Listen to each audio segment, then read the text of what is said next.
thanks for joining us on the FCT Call Center on National Radio and Television Services. So on FCT Call Center, we bring to you the activities of the secretariats, the departments and the agencies of the Federal Capital Territory Administration. This program also affords residents of the FCT to participate in governance, and this is done via phone calls.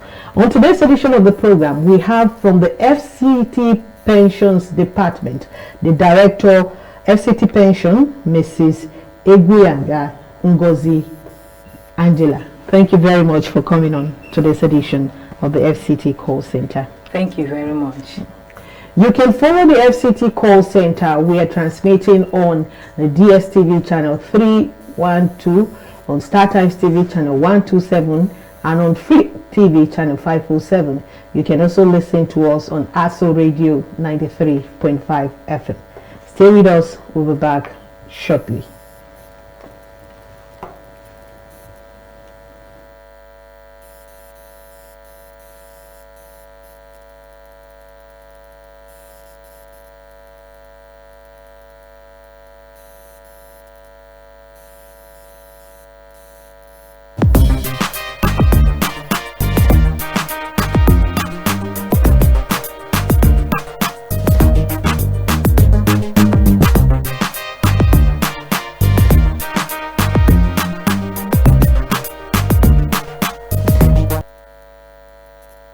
Listening to the FCT Call Center on National Radio and Television Services.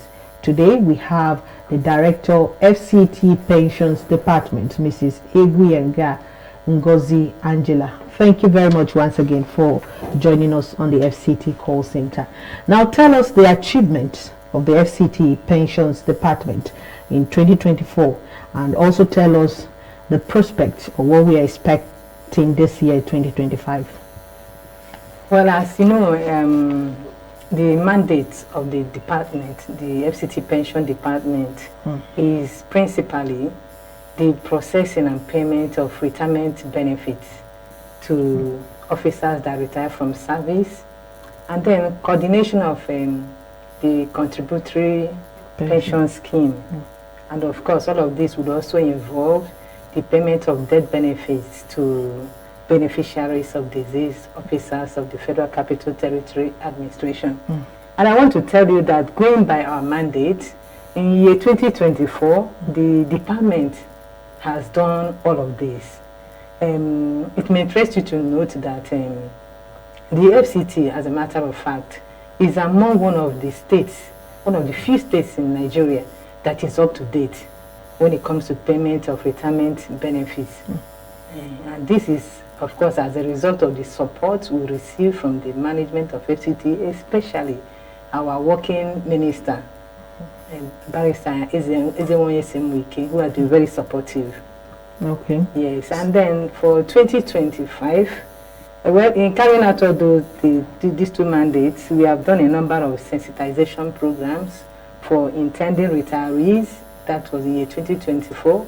For the PDOs, who are the PDOs? The pension desk officers. In fact, those are our foot soldiers in all the offices across FCTA. We have also collaborated with pension fund administrators, with whom we hold meetings from time to time, in fact quarterly. And then in ensuring that we achieve all of this, we also attend meetings with our peers. The meetings usually organized by the PENCOM. So we do that from time to time whenever we receive invitation. We attend it to discuss all of what we have been doing. And then, I think for year 2025, we intend to continue in that stride to achieve to maintain our mandate. But then there are specific things that we also expect to do to achieve all of that. Yes, we'll do more of the sensitization programs in this year 2025 to so that people can get to know what they need to do and do it on time. We'll do that. Then we'll also still be attending those peer review meetings with our peers across the nation. We'll do that. But then there is also a major program that we have that we hope to carry out in this year. For that will be the first time in FCT. That is the annual pension management retreat, which entails the coming together of all the stakeholders in pension administration and management, especially with the PENCOM, the National Assembly Committee on Pensions, and the PFAs, and the PDOs, the Union of Pensioners in FCT, then the Union of Workers, that is the JUAC, the main union. So all of us we hope to gather together. We hope to put everybody together to evaluate what has been done so far, and then see where we should be going and what we should be doing. By the grace of God, we intend to achieve all of that. Thank you. Okay.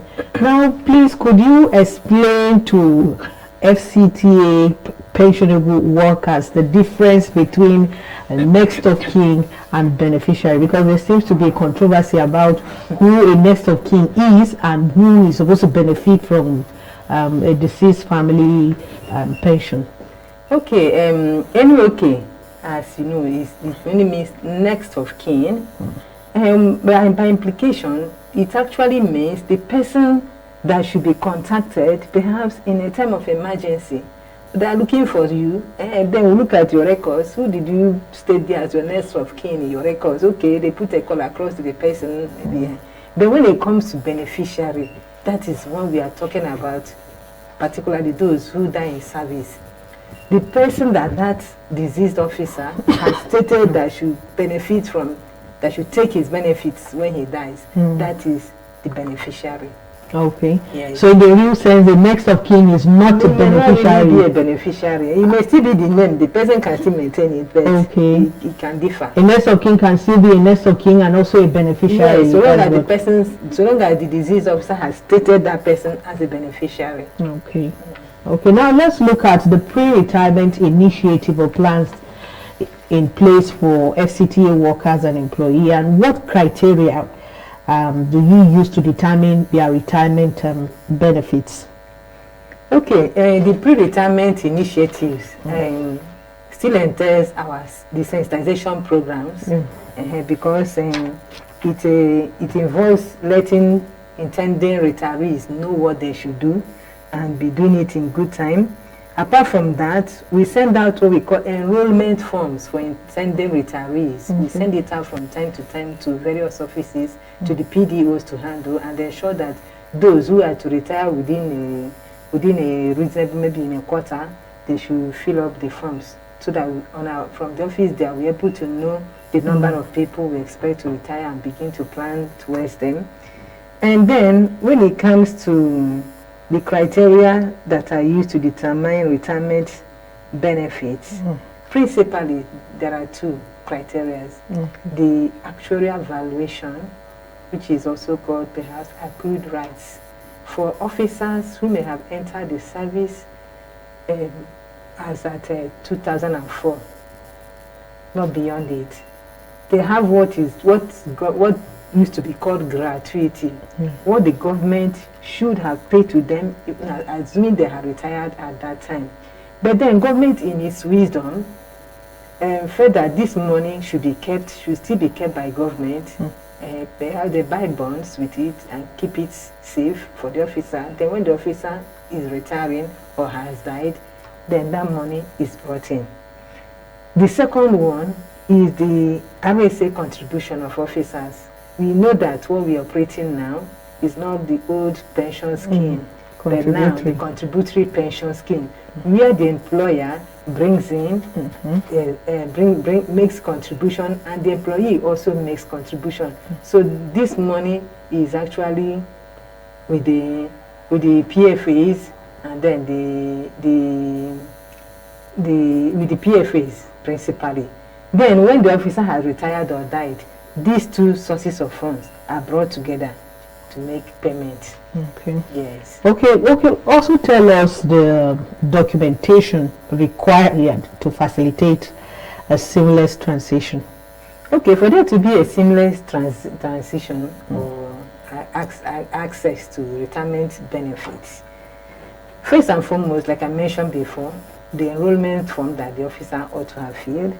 And then when the human resource have finished all they have to do with the officer, they forward the file to the department. Okay. Then at the department, we make sure we treat every matter that comes as first come, first serve. Then when the person comes in, he fills the form. The documentation actually starts. He fills the form. Then the person is also required to submit 3 months, the last 3 months payslip. Okay. Then the record of service, and then the passport and all that. Okay. You're watching and listening to the FCT Call Center on Nassau Radio and Television Services. Today we have from the FCT Pensions Department the Director, Mrs. Iguyenga Ngozi Angela. You can watch FCT Call Center live on DSTV channel 392, on StarTimes TV channel 127. We're also on the free TV channel 507. You can also listen to us on ASO Radio 93.5 FM.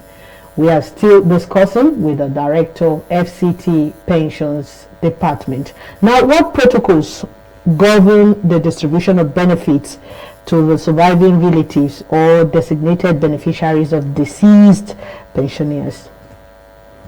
Okay, as provided in the Pension Reform Act of 2014 as amended, where an officer dies in the service, there is the group life insurance cover, which the government does from time to time, provides for staff while they are still alive anyway, just in case the officer passes. So if that cover is in place at that time the officer dies, the insurance company pays to the beneficiary what is due to that officer. But where for any reason there is no cover in place, the government still takes liability for that and pays to the beneficiary. Okay. Yes.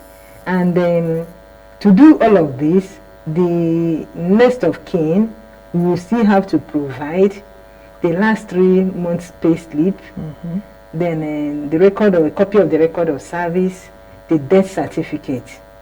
And where there is contention as to who is the actual beneficiary, you know, because there have been cases where somebody's name has been provided and somebody appears and say, okay, maybe there's a woman, a man has died, there was a woman's name there as wife, and another woman can appear and say, but I'm the wife. I'm the wife, I'm got married to him, I have children and all that. So in that case, the law has made a provision that the person will have to provide a letter of administration, which is usually issued at the court. Okay. Yes. Okay.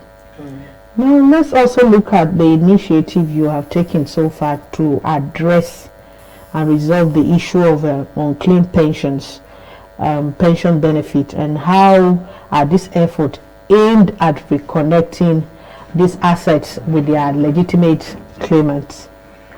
Okay, I would like to tell you that as at now, we don't really have this issue.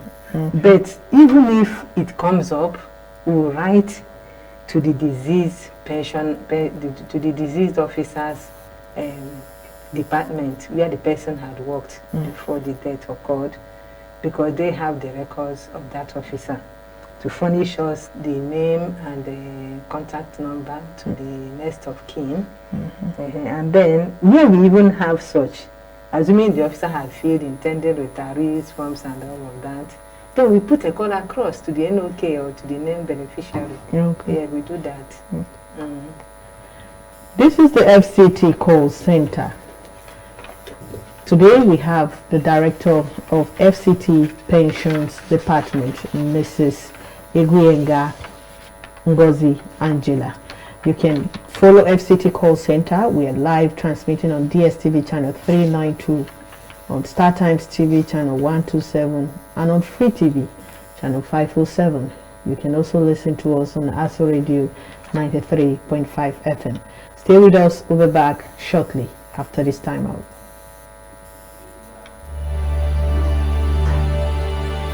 The challenge of Nigeria as a free state in 20th century Africa is the need to revive the stature of man in Africa and restore the dignity of man in the world. Nigerians believe passionately in the fundamental human rights. We regard all races of the human family as equal. Under no circumstance shall we more to our stellar and fortune our nation, there shall emerge on this continent a hate-free, fear-free, and greed-free people who shall be in the vanguard. You're watching and listening to the FCT Call Center. Today we have the director of the FCT Pensions Department. Now, before we go, let's look at the major challenges the FCT Pensions Department is facing. I would like to intimate you here, or state here categorically that we don't really have challenges as such, because the challenges we face as for how we get around doing our work, we usually forward it to the management, and the minister has been responsive to that. Perhaps the challenges we have in this regard could be year officers have wrong pins. So when there is a wrong pin, crediting the remittances becomes a problem. Or where the names don't match, what is called name mismatch. And then there are also a few instances where perhaps no PFA has been stated, so deduction could be made, but not knowing where to send it to, and then double registration. But I can also assure you that our department is dealing with all of these, and we have minimal. Okay. Now, before we go, do you have any contact or number those pensioners or retirees can contact the department for information or questions? Yes, for any challenge at all that any pensioner or intended retirees wishes to report to us or contact us for, we have numbers that the person can call. We have 081 83 77 5313. Okay. We have also 070 38 70 1110. And we have my own number too, because I'm accessible at any time. They should feel free to call me. 080 33 80 8866. Okay. Thank you. Thank you. That's much we can take on today's edition of the FCT Call Center. Thank you very much, the Director of FCT Pensions Department, Mrs. Eguyenga Ngozi Angela. I hope I pronounced your name. Eguyenga. Eguyenga. Yes. Thank you very much for coming on today's edition of the FCT Call Center. Thank you very much. It's nice being here. Okay. Thank you. Thank you. Please join us next week for another edition of the program. I am Hulina Adojo. Thank you very much for staying with us.